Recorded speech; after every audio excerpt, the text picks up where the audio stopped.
경우에는 그 비서진이나 관련 부처에 특별히 그걸 추진하면서 당부하신 게 있다면 소개해 주셨으면 좋겠습니다.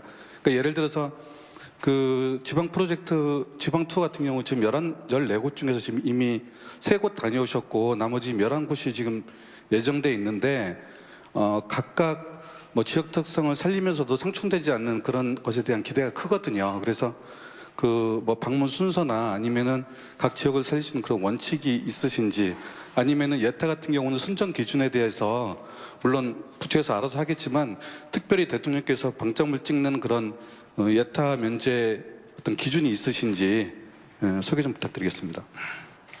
예, 우선은 제가 지역 경제의 그 활력을 위해서요, 지금 이제 지역 그 경제 투어를 하고 있는데 지금까지 전북하고 경북, 경남을 다녀왔습니다. 앞으로 쭉 이제 계속해서 다 다닐 계획인데 특별히 다른 기준이 있지는 않고 다만 이제 그 기회에 그 우리가 지역 활력 사업으로 이렇게 선정하고 구체적인 계획까지 좀 제시를 해야 되는데, 그것은 지역이 주도해서 지금 하는 것은 중앙정부가 지역에 이런 사업을 하라고 이렇게 제시하는 것이 아니라 지역이 스스로 그런 그 주도적으로 계획을 세워나가면 중앙정부가 그 타당성을 보고 지원하는 형식이기 때문에 지역에서 충분히 발표할 만큼 그 계획이 무르익었다고 생각되면 그 지역을 가서 그 내용을 지역민들께 발표하는 방식으로 그렇게 이루어지고 있습니다. 예타 면제는 이 국가 분영 발전을 위해서 지역의 대규모 공공 인프라 사업을 해야 되는데, 아시는 바와 같이 이 서울이나 수도권 지역은 예타가 쉽게 통과되는 반면에 지역의 공공 인프라 사업들은 인구가 적기 때문에 자연히 그 예타를 통과하는데 어려움을 겪습니다.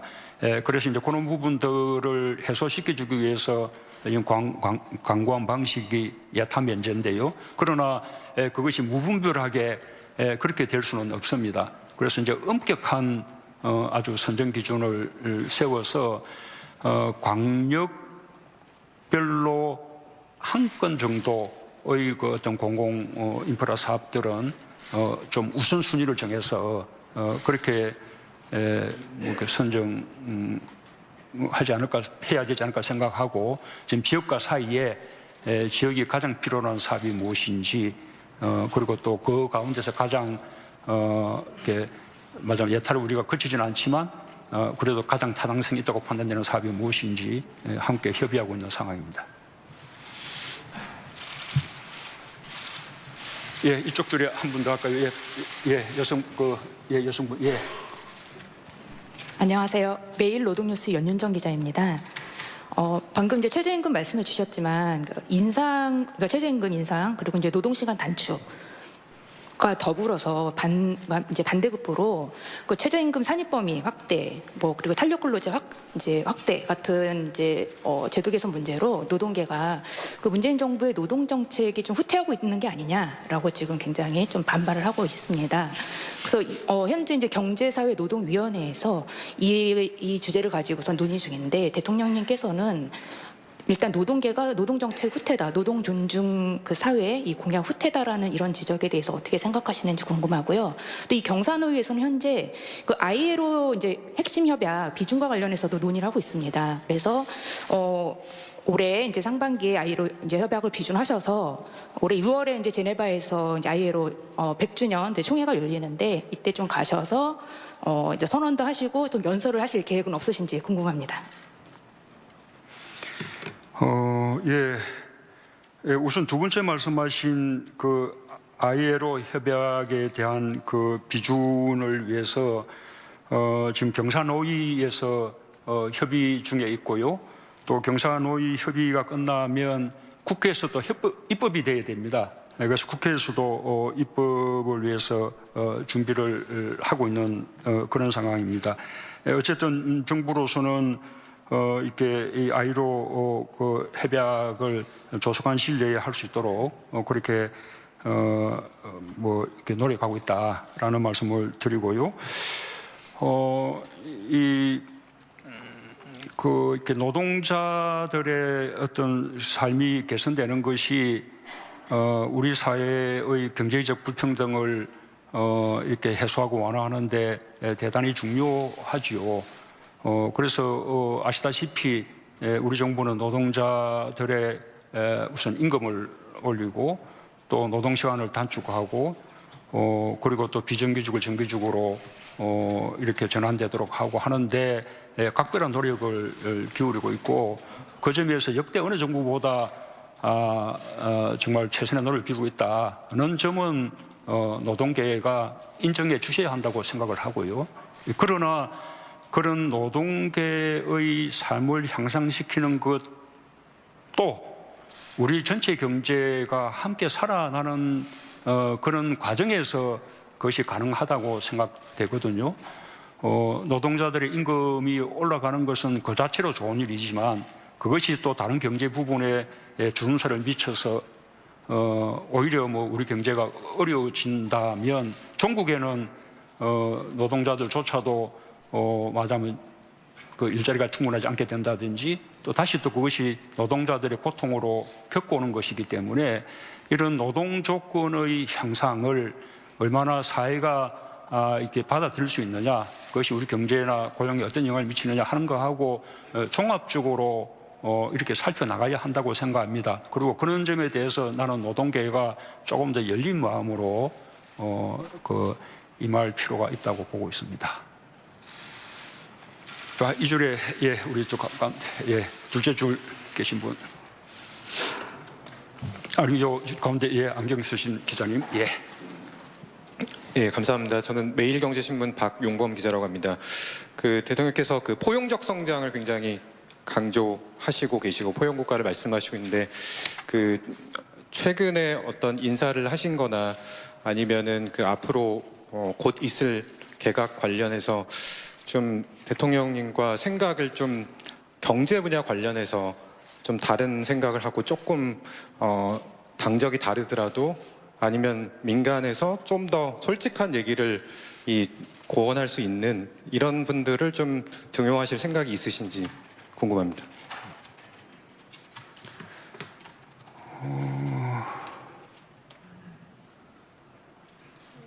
제가 질문 뜻을 잘 모르겠는데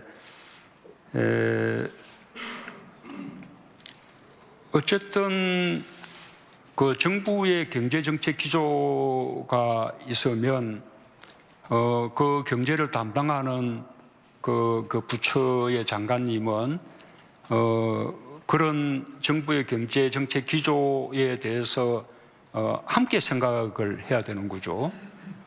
만약에 정부의 이 경제정책 가운데 수정 보완할 부분이 있다면 그 부분은 수정 보완해야 한다고 의견을 펼쳐서 그 점을 반영할 수 있어야 하는 것이죠. 어쨌든 그런 토론의 과정을 거쳐서 정부의 경제정책이 수립이 되면 그에 대해서는 원팀이 되어서 이렇게 함께 나아갈 수 있는 그런 분들을 모셔야 한다고 생각합니다. 그렇게 정부의 경제정책 기조가 이렇게 토론을 좀 결정됐는데도 이렇게 그와 다른 개인적인 생각을 주장하는 분이라면 원팀으로서 활동하기는 어려운 것이죠. 이런 것은 탕평이라든지 이런 거하고는 좀 차원이 다른 그런 문제라고 생각을 합니다. 이쪽에 저 뒤에 아니 거기 가셨어요? 뒤에도 계시네요. 네, 대통령님 새해 복 많이 받으시고요.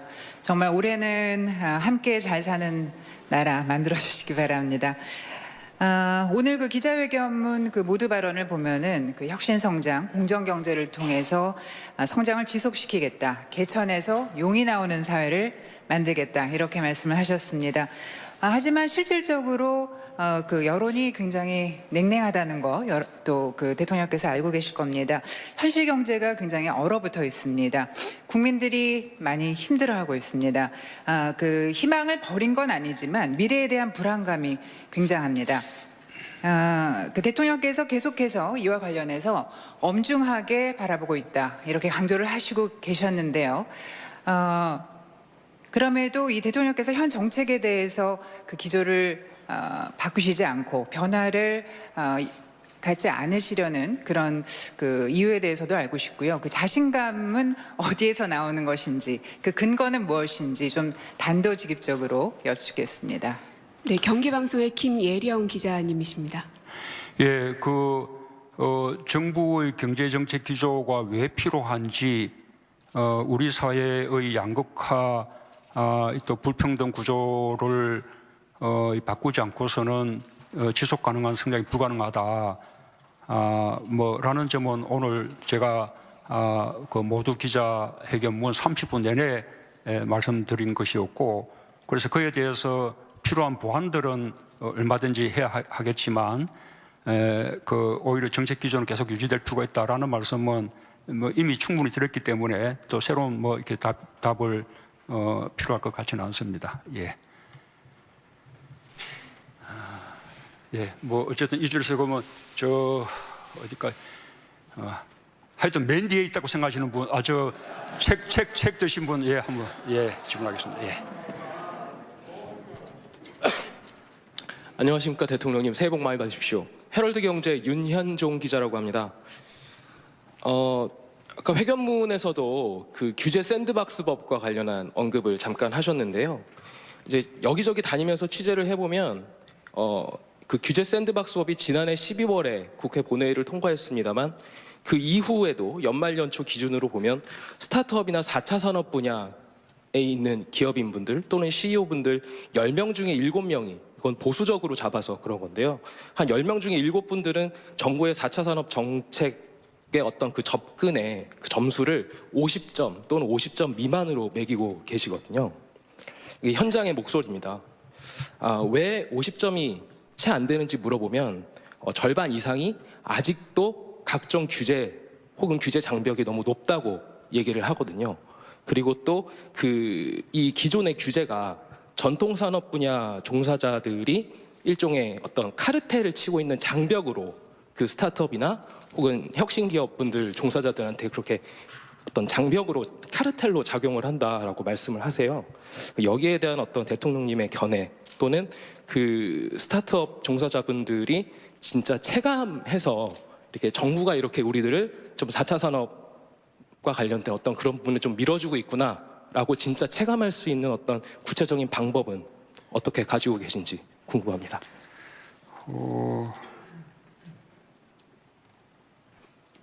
규제 때문에 이 새로운 어떤 산업에 진출하거나 또는 신기술을 이렇게 제품화하는 데 어려움이 있다라는 말씀들에 공감합니다. 그러나 이 규제